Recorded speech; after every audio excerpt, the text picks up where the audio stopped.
الحمد لله الذي بنعمته تتم الصالحات. أشهد أن لا إله إلا الله وحده لا شريك له رب الأرض والسماوات. وأشهد أن سيدنا ونبينا محمدا عبده سيد البريات. اللهم صل وسلم وبارك على سيدنا محمد وعلى آله الطاهرات وأصحابه أنجم الزاهرات. أما بعد، ويا عباد الله أوصي نفسي وإياكم بتقوى الله وطاعته فقد فاز المتقون.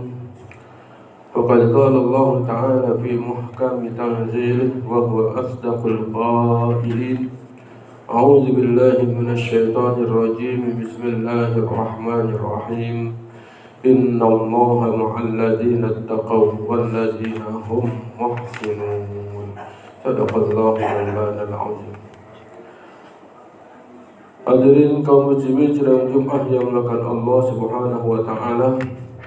Puji syukur kita panjatkan kehadirat Allah Subhanahu wa taala yang telah memberikan kita kemampuan, memberikan kita kekuatan untuk dapat melangkahkan kaki kita menuju rumah Allah, sejenak meninggalkan kewajiban-kewajiban duniawi kita, sejenak kita meninggalkan kesibukan-kesibukan duniawi kita untuk menyambut panggilan Allah, melaksanakan salat Jumat secara berjamaah. Mudah-mudahan seluruh rangkaian ibadah kita diterima oleh Allah Subhanahu wa taala. Amin ya rabbal alamin. Salawat teriring salam semoga selalu curahkan kepada junjungan kita Nabi besar Muhammad sallallahu alaihi wasallam. Mudah-mudahan kita semua dikumpulkan bersama beliau syurganya Allah Subhanahu wa taala. Amin amin ya rabbal alamin. Hadirin kaum muslimin yang dimuliakan Allah Subhanahu wa taala. Dalam sebuah ayat Allah Subhanahu wa taala berfirman: A'udzu billahi minasyaitonir rajim. Bismillahirrahmanirrahim. Wa ma arsalnaka illa rahmatan lil alamin. Dan tidaklah aku utus engkau wahai Muhammad kecuali menjadi rahmat bagi seluruh kalian alam ini. Hadirin kaum muslimin yang dimuliakan Allah Subhanahu wa taala, satu ayat yang singkat, yang tidak panjang tapi memiliki makna yang sangat luar biasa. Makna yang sangat luas, makna yang sangat mendalam, makna yang seharusnya bagi kita adalah sebuah renungan. Bukan renungan sesaat tapi renungan yang panjang. Kata Allah Subhanahu wa taala, "Wa ma arsalnaka illa rahmatan lil alamin." Dan tidaklah aku utus engkau wahai Muhammad kecuali menjadi rahmat bagi sekalian alam. Rahmat di sini adalah kasih sayangnya Allah. Rahmat di sini adalah kesejukan. Rahmat di sini adalah kedamaian. Dan berbagai nama-nama baik yang diartikan dalam arti rahmat ini adalah bagian daripada diutusnya baginda Rasulullah sallallahu alaihi wasallam. Jadi salah kalau ada orang menganggap bahwasanya Nabi Muhammad itu adalah hanya untuk umat Islam. Terbukti dalam ayat ini bahwasanya diutusnya Rasulullah bukan hanya untuk bangsa Arab, bukan hanya untuk orang Islam, tapi seluruh alam akan mendapatkan rahmatnya Rasulullah sallallahu alaihi wasallam. Andai saja Rasulullah sallallahu alaihi wasallam tidak diutus oleh Allah ke dunia ini, maka tidak akan kita temukan rahmat Allah di sana sini. Bagaimana bisa seorang Rasulullah sallallahu alaihi wasallam yang begitu dengan gencarnya, begitu dengan tekunnya, begitu dengan rajinnya, tidak pernah lelah, tidak pernah lepas untuk mengajak umatnya kepada jalan kebaikan, yang mana tujuannya adalah menjadi rahmat bagi mereka. Seorang wanita yang tidak dihargai di zaman jahiliyah, oleh Rasulullah sallallahu alaihi wasallam dengan risalah yang dibawa dari Allah Subhanahu wa taala. Yang tadinya tidak berharga, yang tadinya diremehkan, yang tadinya tidak dianggap memberikan manfaat apa-apa, ketika Islam datang bersama Rasulullah sallallahu alaihi wasallam, maka manusia yang bernama wanita ini menjadi makhluk yang paling mulia. Seorang anak yang ingin mendapatkan surganya Allah, maka ia bisa mendapatkannya pada ibunya. Al-jannatu tahta aqdamil ummahat. Surga berada di bawah telapak kaki itu. Dengan berbakti, dengan taat, dengan mengikuti aturan-aturan dan perintah-perintahnya dengan baik, dengan tanpa membantah dan dengan kata tapi dan sebagainya, maka surga akan diraih oleh seorang anak dari seorang ibunya. Yang dulunya tidak berharga, yang dulunya diremehkan, yang dulunya ketika lahir pada zaman jahiliyah terdengar suara bayi, tangisan bayi, maka ditanyakan tangisan bayi itu laki atau perempuan. Ketika tangisan bayi itu perempuan, maka mereka bersegera untuk membuat lubang dan dikubur dalam keadaan merah hidup-hidup. Tidak berharga pada saat itu. Rasulullah sallallahu alaihi wasallam hadir mengangkat derajat seorang wanita ini lebih tinggi daripada sebelumnya. An-nisa'i madul bilad, wa in saluhat saluhatil bilad, wa in fasadat fasadatil bilad. Atau kama qala Rasulullah sallallahu alaihi wasallam. Perempuan itu adalah tiang negara. Kalau perempuannya baik, maka negara itu akan baik.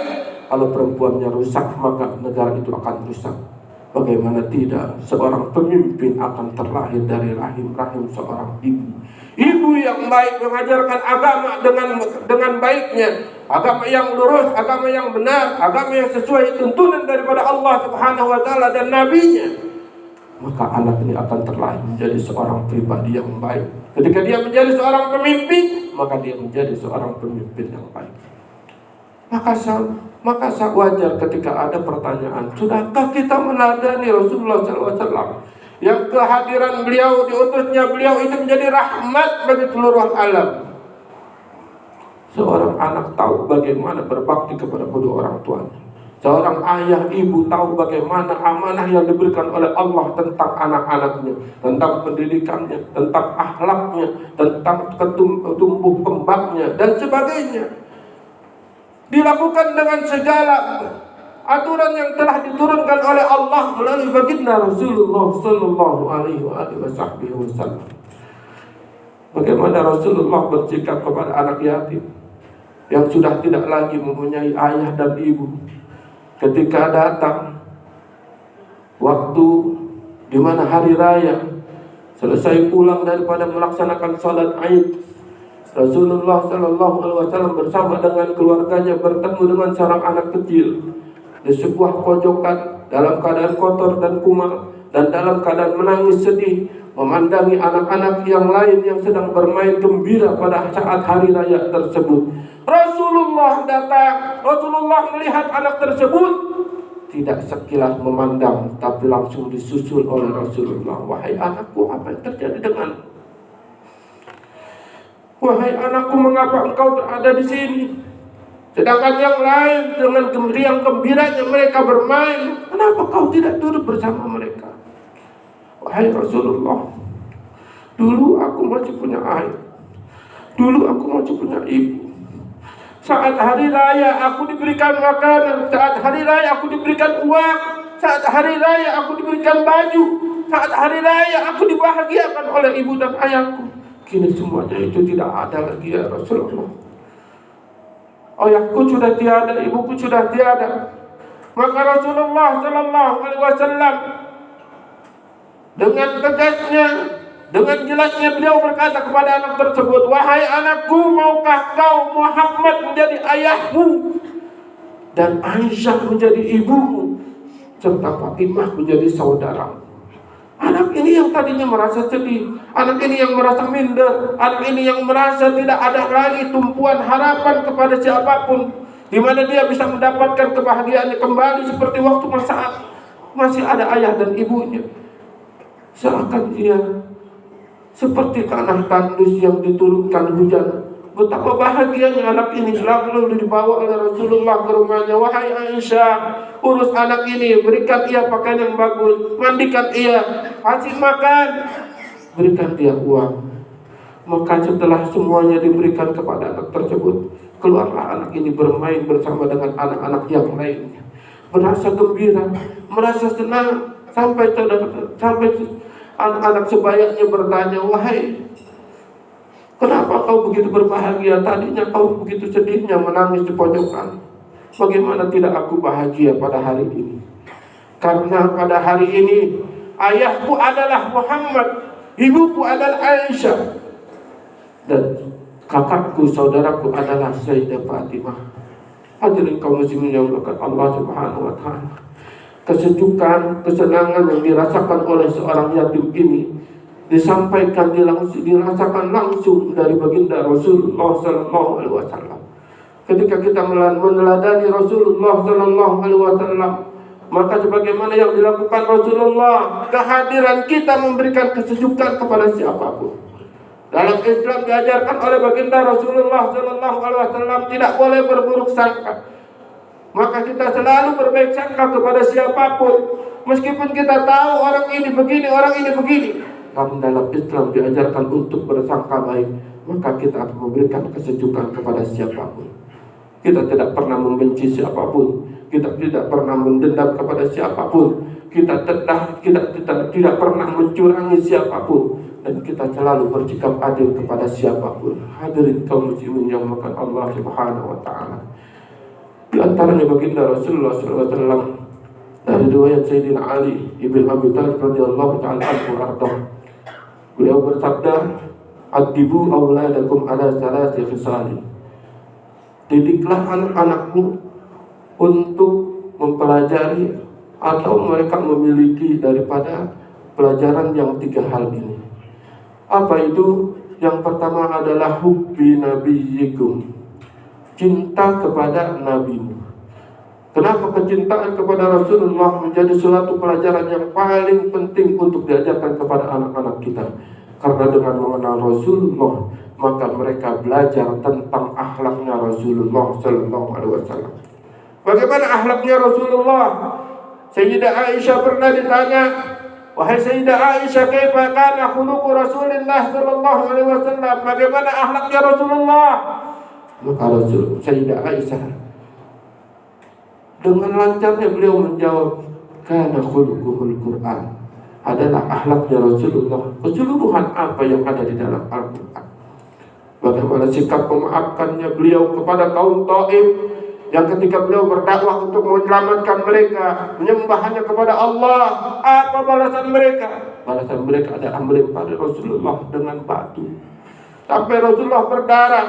Dan Rasulullah berusaha agar tidak sampai darahnya itu menyentuh tanah, karena beliau mendengar ada malaikat yang mengatakan, kalau saja ada 1 tetes daripada darah yang mengucur daripada tubuhnya Rasulullah sampai jatuh ke bumi, maka akan aku timpakan ini gunung kepada penduduk Taif.